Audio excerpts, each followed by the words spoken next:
Buenos días a todos y a todas. Muchas gracias por haber venido y por haber hecho el esfuerzo para estar con nosotros estos días. También agradecemos el equipo técnico que ha trabajado en la preparación de esta conferencia. Como sabéis, este es uno de los momentos más importantes del programa de vuestra visita, que es la conferencia de prensa con el señor presidente Brahim Ghali, secretario general del Frente Polisario. Good morning, everybody. Welcome, and once again we want to reiterate our deep thanks for the efforts that you have been doing and for being with us during those days. I want also to extend my thanks to the technical team that prepared for the organization of this conference. And as you know, this is one of the most important points of the program.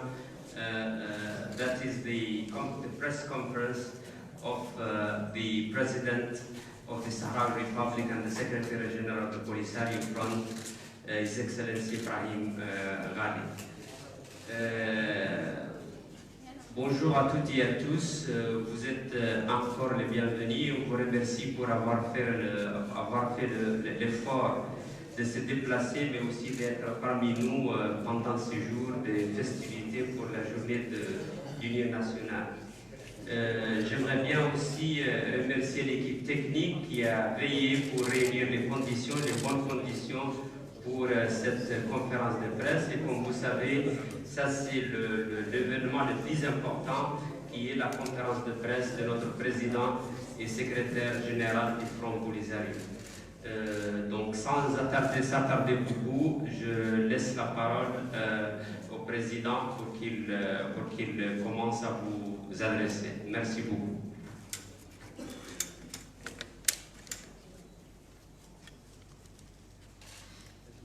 السلام عليكم، صباح الخير. قبل كل شيء أريد أن أعيد الترحيب بكم جميعا وأشكركم على قدومكم إلى مخيمات اللاجئين الصحراويين من أجل مشاركة الشعب الصحراوي في الاحتفالات المخلدة للذكرى 46 لبلاد الوحدة الوطنية. إذن مرحبا وأهلا وسهلا. أتمنى أن نكون كنا في مستوى ضيافتكم واستقبالكم بين ظهران الشعب الصحراوي الذي عايشتموه في منازله، في بيوته، في حياته اليومية لمدة تواجدكم بين ظهرانه. ونعتذر لأي تقصير مقصود أو غير مقصود في حقكم مدة تواجدكم، ونتمنى لكم عودة ميمونة إلى بلدانكم وبصحة وعافية. احتفلنا بذكرى 46 ميلاد الوحدة الوطنية التي أسست في 12 أكتوبر 1975، أيام قلائل قبل صدور حكم محكمة العدل الدولية، وأيام قلائل قبل إعلان النظام المغربي لغزوه لبلدنا. ونحتفل هذه السنة في ظروف مماثلة، حيث أننا اضطررنا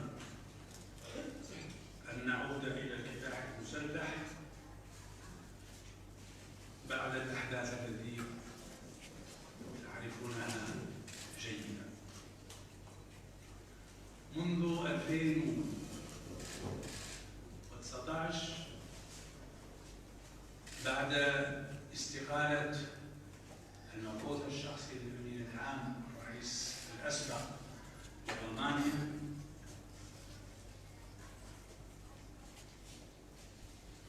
بقي المنصب شاغر نتيجة لرفض المملكة المغربية لكل الاقتراحات بأسماء محددة تقدم بها الأمين العام للأمم المتحدة.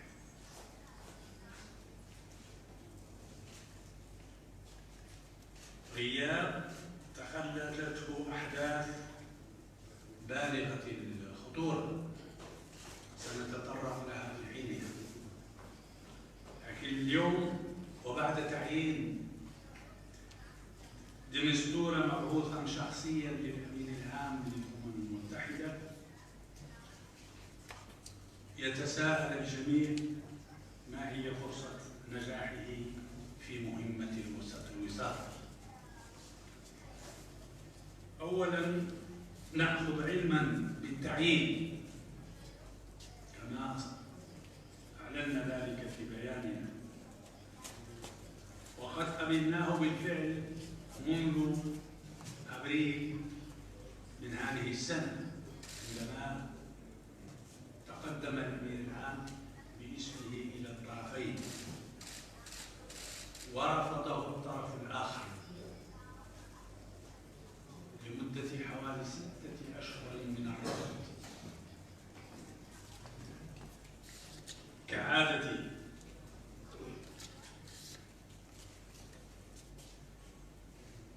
لكن وجب التأكيد من جديد على أن تعيين المبعوث الشخصي للأمين العام لا يجب أن يكون هدفاً في حد ذاته، بل أن الهدف كان وسيبقى استكمال تصفية الاستعمار من الصحراء الغربية، آخر مستعمرة في إفريقيا، وإنجاز الأمم المتحدة لمأموريتها وفق الاتفاق الوحيد الموقع بين الطرفين والقاضي بتطبيق مخطط التسوية الأممي الإفريقي وتنظيم استفتاء تقرير مصير الشعب الصحراوي. أهمية المبعوث الشخصي تتأتى من مدى قدرته على قيادة المسار لتنفيذ تلك المأمورية من عدمها. وللأسف الشديد وبعد 30 سنة على تواجد الأمم المتحدة في الصحراء الغربية، فالفشل والاستقالات كانت نهاية جميع المبعوثين الشخصيين للأمم المتحدة.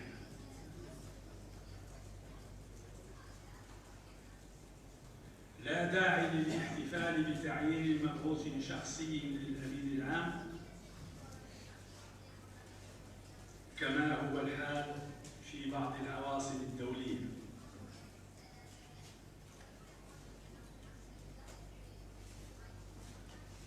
بل يجب الدفع للوصول إلى الاحتفال الأكبر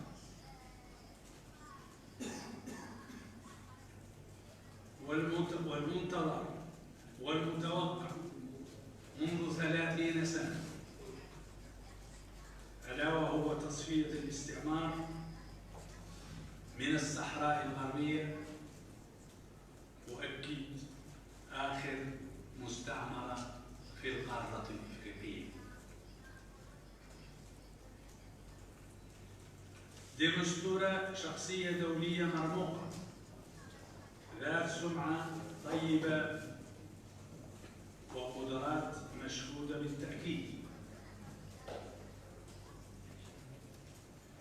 عمال مبعوثين شخصيين سابقين بوزن عالمي،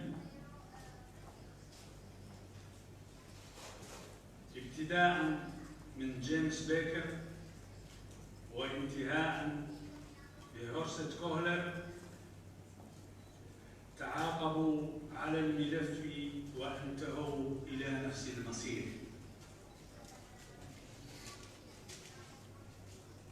أي الاستقالة. إذن المشكل لا يتعلق بالمبعوثين الشخصيين، ويجب أن يتم البحث عنه في مكان آخر. وفي اعتقادنا فالمسؤولية يتقاسمها مناصفة المغرب بسبب سياسات العرقلة منذ اليوم الأول، ولكن أيضاً وأساساً مجلس الأمن الدولي الذي لم يكن حازماً في فرض تطبيق قرارات الشرعية الدولية، ولم يتخذ أي خطوة لإجبار المغرب على الالتزام على تطبيق واحترام التزاماته الدولية. تعيين دي مستورة له خصوصيته المتعلقة بالسياق الذي عين فيه،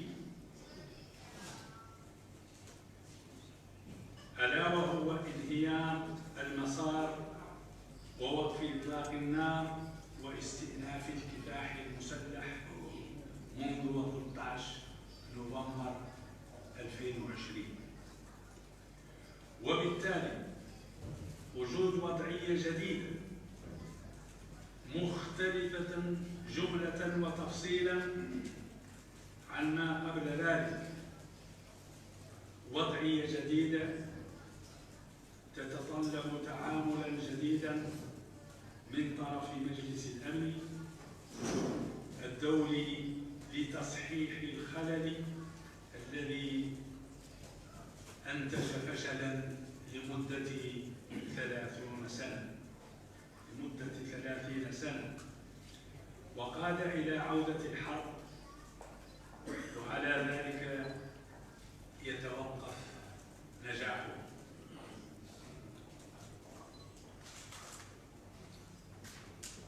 من الأحداث البارزة المنتظرة كذلك اجتماع مجلس الأمن الدولي والقرار المرتقب. لا يجب أن يكون اجتماعا عاديا، لأن الوضع لم يعد عاديا، ونتائجه من حيث المداولات ونص القرار قد تكون محددة فيما يتعلق بمآلات الأمور في قادم الأيام.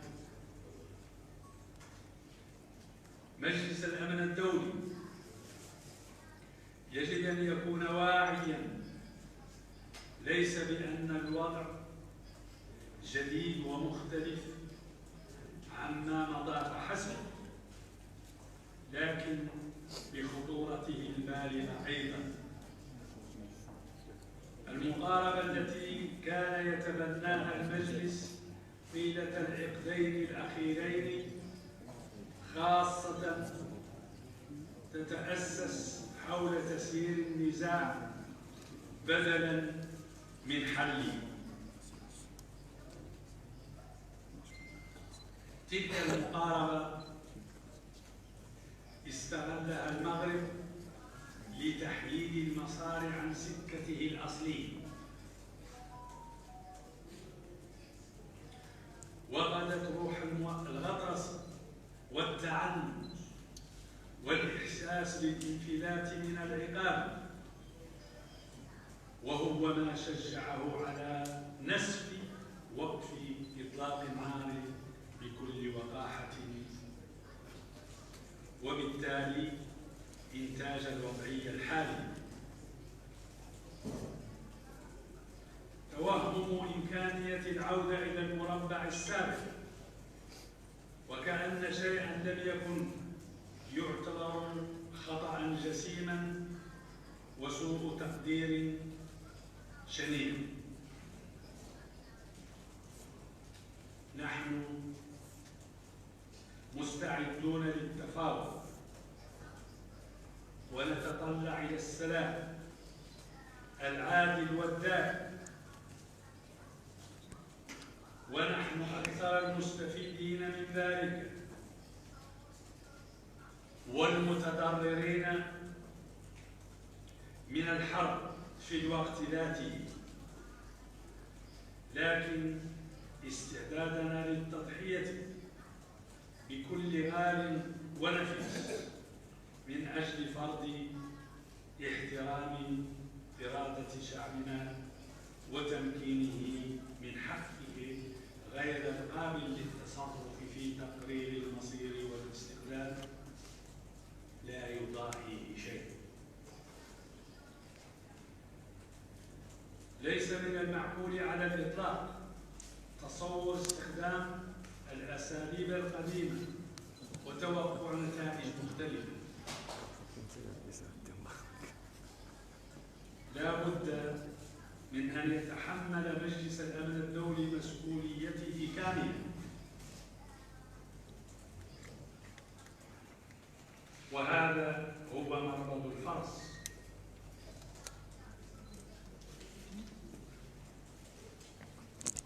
وهذا هو مربط الفرس الحقيقي المشكل لم يكن لا في النزاع ولا طبيعته الواضحة ولا المبعوثين الشخصيين، ولكن في تقاعس مجلس الأمن الدولي والأمانة العامة للأمم المتحدة عن تحمل مسؤولياتهم، وهو ما قاد إلى النزاع الحالي. ولكي نخرج منه لا بد من أن يأخذ مجلس الأمن الدولي الريادة في هذا الصدد ويحدد أسباب العرقلة والطرف المعرقل ويدفع فعلا نحو الحل العادل والنهائي. نامل أن يحمل القرار بصمة الوضعية الجديدة، وأن يأخذ بعين الاعتبار الأخطار الحقيقية التي باتت تحدث بالمنطقة بسبب التعنت والقدرصة المغربية التي تسج بالإقليم والمنطقة في آتون مواجهة لا تحمد عقباها.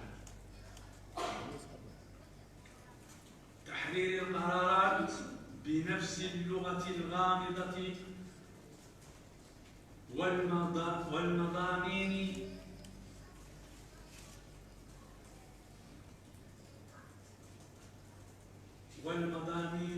الهلامية هو ما قاد إلى إنتاج الوضعية الحالية.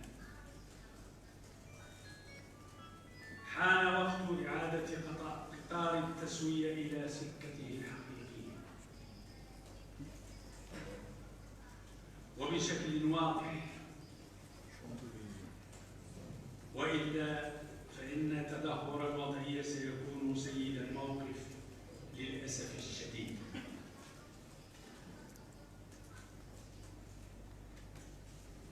تماشيا مع الوضعية الجديدة وحالة الحرب والتوتر في المنطقة، فإن قرار مجلس الأمن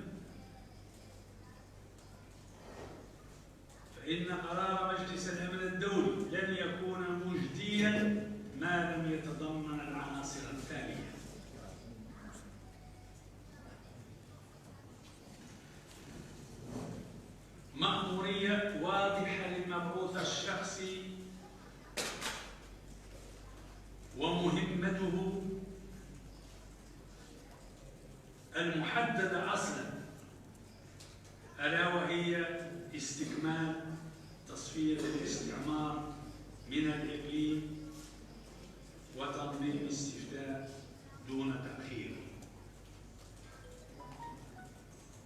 جدول زمني محدد لعملية التطبيق،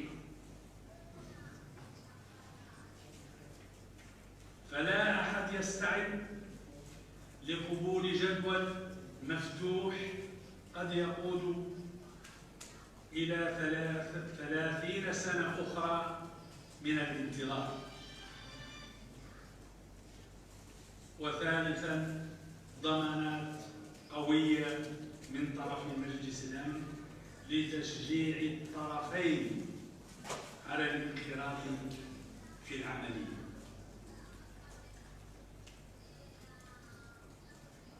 فيما عدا ذلك سنكون بصدد إعادة إنتاج وصفة 30 سنة من الفشل وعقلية تسيير النزاع بدل حله وتكريس الأمر الواقع الذي ليس سوى تكريسا للاحتلال.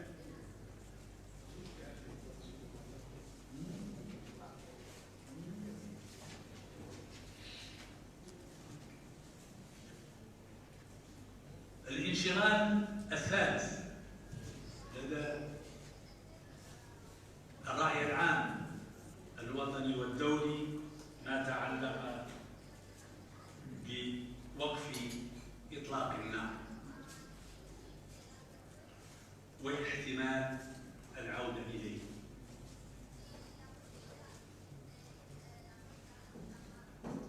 وقف إطلاق النار الموقع عليه بين الطرفين يندرج ضمن خطة أممية إفريقية متكاملة وقع عليها الطرفان جبهة البوليساريو والمملكة المغربية، وصادق عليها مجلس الأمن، وتقضي بتنظيم استفتاء لتقرير المصير باعتبارها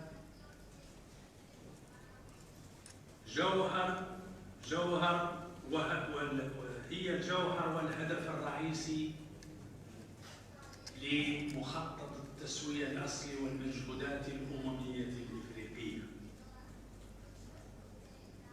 للأسف الشديد، ومع استمرار عرقلة المملكة المغربية خلال 30 سنة الماضية، تم اختزال المسار في وقف إطلاق النار فقط، وتحولت المينوسو من بعثة لتنظيم الاستفتاء إلى مجرد مراقبين لوقف إطلاق النار.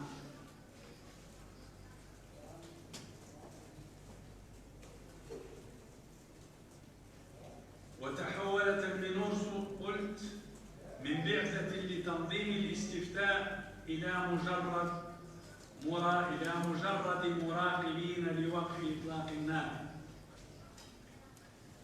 في النهاية تحول وقف إطلاق النار إلى أداة بيد الاحتلال المغربي لتكريس الأمر الواقع وفرضه، بدلاً من أن يكون عاملاً في تسهيل تنظيم الاستفتاء،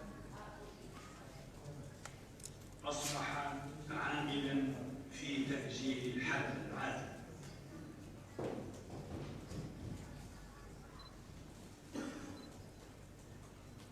إن انهيار وقف إطلاق النار يوم 13 نوفمبر 2020 كان نتيجة منطقية لغطرسة الاحتلال وتقاعس مجلس الأمن الدولي، وقد حذرنا من ذلك مرارا وتكرارا، خاصة منذ غشت 2016. مع الخرق المغربي الأول في القرقرات، ولكن أحدا لم يأخذ الموضوع بالجدية التي يستحق، بل بالعكس تم الإنعام في تحديد المسار عن سكته، وبالتالي إعطاء إشارات سيئة للمغرب شجعته على المضي قدما في تحدي الجميع، وأدى إلى نسف وقف إطلاق النار جهارا نهارا يوم 13 نوفمبر من خلال مهاجمة المدنيين الصحراويين قبالة الثغرة غير القانونية، واحتلال أجزاء جديدة من التراب الصحراوي، وتوسيع الجدار العسكري المغربي. لقد حذرنا المجلس والأمانة العامة للأمم المتحدة من أن أي تحرك عسكري مغربي في المنطقة المنزوعة السلاح سيواجه بالرد العسكري الحازم من طرفنا، وهو ما حصل بالفعل، وأدى إلى نشوء الحرب من جديد، وبالتالي خلق تحول راديكالي، خلق تحول راديكالي في الوضعية كما عايشها بعضهم في الأيام الأخيرة في المناطق المحررة.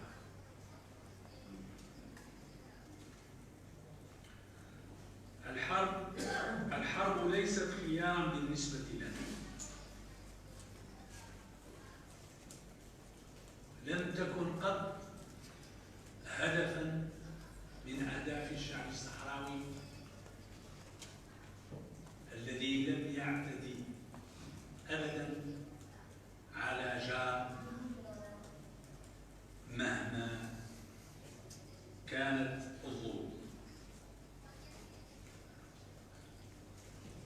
لكن تاريخيا فرضت الحرب على الشعب الصحراوي، وفي التاريخ الحديث فرضت علينا سنة 1975 إبان الغزو والاجتياح الهمجي المغربي لترابنا الوطني، ويتكرر ذلك من جديد، وتفرض الحرب على الشعب الصحراوي يوم 13 نوفمبر 2020،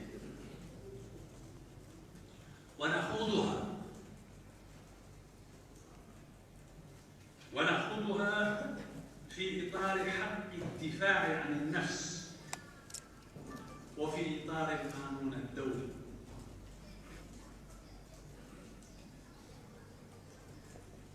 حركة التحرير دولة تدافع